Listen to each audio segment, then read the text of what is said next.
berkaitan dengan ekspektasi ya tentunya dari para pelaku usaha dari Apindo sendiri begitu ya. Tadi disampaikan oleh Prof. Ari bahwa jika perundingan ini sudah terlaksana begitu ya, ada banyak keuntungan yang sebetulnya bisa didapatkan oleh Indonesia begitu. Tapi dari kacamata pelaku usaha sendiri, keuntungan apa saja begitu sehingga urgensinya untuk IAIW SEPA ini bisa segera terlaksana seperti apa, Pak Adi?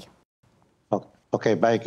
Terima kasih Mbak Eva, Pak Aryawan. Nah, memang ini kita sangat berharap sekali karena ini sudah 8 tahun lebih perundingan sejak 2016 yang kita terus lakukan dan sekarang kelihatannya sudah ada titik terang seperti disampaikan oleh Pak Mendak juga bahwa perundingannya akan mencapai titik final. Namun demikian kalau saya melihat masih ada unsur political will yang harus disepakati antara kedua negara, antara dua kawasan EU dengan Indonesia, karena ini sangat krusial sekali di sana. Dan meskipun dari 20 chapter itu sudah ada 11 chapter yang sudah sepakat, sisanya masih dalam perundingan. Nah, di sanalah political will. Kita berharap ini bisa menjadi kesepakatan bersama di September nanti dan akan memberikan benefit kepada para pelaku usaha, khususnya terkait juga dengan investasi bersama di EU ke Indonesia. Karena kalau kita lihat pengalaman dari Vietnam,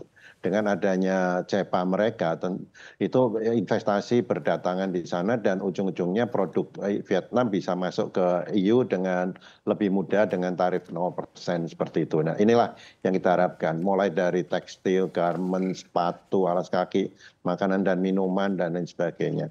Kita di makanan minuman saja masih ada diskriminasi tarif, misalnya produk-produk kakao, produk berbasis kokonat atau kelapa, itu masih kena diskriminasi tarif di sana, sementara dari negara-negara lain sudah banyak yang nol, baik dari Vietnam, Afrika, dan lain sebagainya. Demikian juga dengan tekstil, garment, alas kaki, dan lain sebagainya. Ini perlu segera disepakati agar Indonesia tidak tertinggal. Dan yang lebih penting lagi, seperti tadi Pak Aryawan sampaikan, ada peningkatan ekspor dan tentunya juga peningkatan investasi di sini. Sehingga memberikan kesempatan kerja yang lebih baik dan juga ujung-ujungnya produk yang dihasilkan antar joint venture ataupun stand alone dari perusahaan-perusahaan Eropa bisa masuk ke Uni Eropa dengan lebih baik lagi.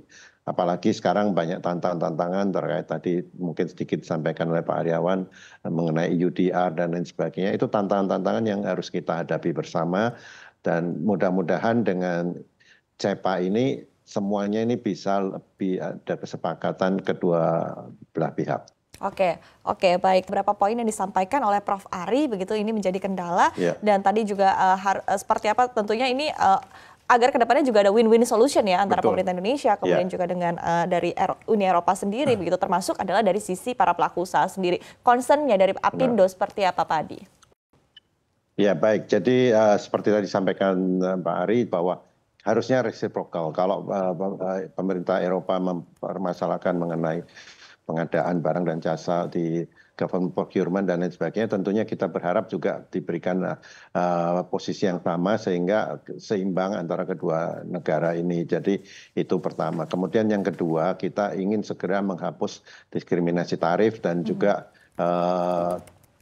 tarif-tarif lainnya yang terkait dengan perundingan ini sehingga kita punya posisi yang sama. Bayangkan negara pesaing kita yang terutama sekarang saat ini adalah misalnya Vietnam dan Bangladesh misalnya untuk produk-produk garment, alas kaki dan lain sebagainya itu juga sudah 0% ke sana. Sementara kita masih kena tarif antara 6 sampai 12% dan tentunya ini juga menjadi satu concern bersama sehingga kita berharap ada equal treatment sehingga kita bisa bersaing lebih sehat dengan negara-negara lain masuk ke Uni Eropa seperti itu.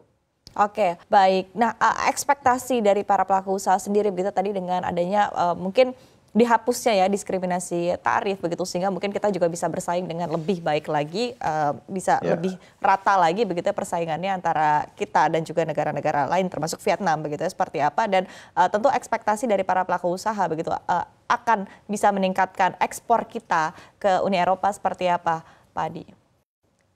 Ya, jadi kalau kita lihat perdagangan kita kan sekitar 30 miliar US dollar dengan Eropa ya. Ekspor kita sekitar 16 miliar US dollar. kita sangat berharap ekspor kita bisa meningkat secara signifikan ke Uni Eropa karena memang pesaing-pesaing kita tadi yang saya sebutkan dari negara-negara tetangga kita sudah banyak yang masuk ke Uni Eropa tersebut sehingga kita bisa lebih equal dalam persaingannya. Dan yang kedua tentunya ekspektasi kami adalah investasi Uni Eropa bisa masuk ke Indonesia baik itu kerjasama joint venture maupun standalone sehingga semua produk-produk barang dan jasa yang dihasilkan di sini itu bisa masuk ke Uni Eropa dengan posisi yang sama dari negara-negara lain. Dan tentunya dengan investasi yang meningkat dari Uni Eropa, diharapkan Uni Eropa bisa masuk dalam 5 besar dalam investor terbesar di Indonesia. Dan ini akan memberikan kesempatan lapangan pekerjaan yang cukup baik bagi Indonesia sendiri. Dan kami percaya bahwa sebetulnya Uni Eropa sangat butuh produk-produk dari Indonesia. Seperti misalnya dari sawit, kelapa sawit misalnya. Itu Uni Eropa sangat membutuhkan itu. Dan namun demikian memang beberapa isu terkait dengan isu lingkungan, sustainability menjadi alasan untuk hambatan-hambatan ke sana. Tapi dengan CEPA ini kita berharap secara detail, secara konkret bisa dirumuskan apa yang harus dilakukan bersama. Karena kesiapan EUDR ini sangat dibutuhkan. Banyak komoditi yang kena ya, mulai dari kopi, sawit, kelapa, dan lain sebagainya yang terkait dengan hasil hutan. Dan sementara kesiapan kita mungkin kalau boleh dikatakan baru sawit saja yang siap, sementara komoditi-komoditi lainnya seperti karet, kelapa, dan lain sebagainya masih butuh waktu. Oleh sebab itu, dengan CEPA itu kita berharap juga ada bantuan teknis capacity building dari Uni Eropa untuk meningkatkan kesiapan dari dunia usaha kita untuk masuk ke Uni Eropa seperti itu. Oke.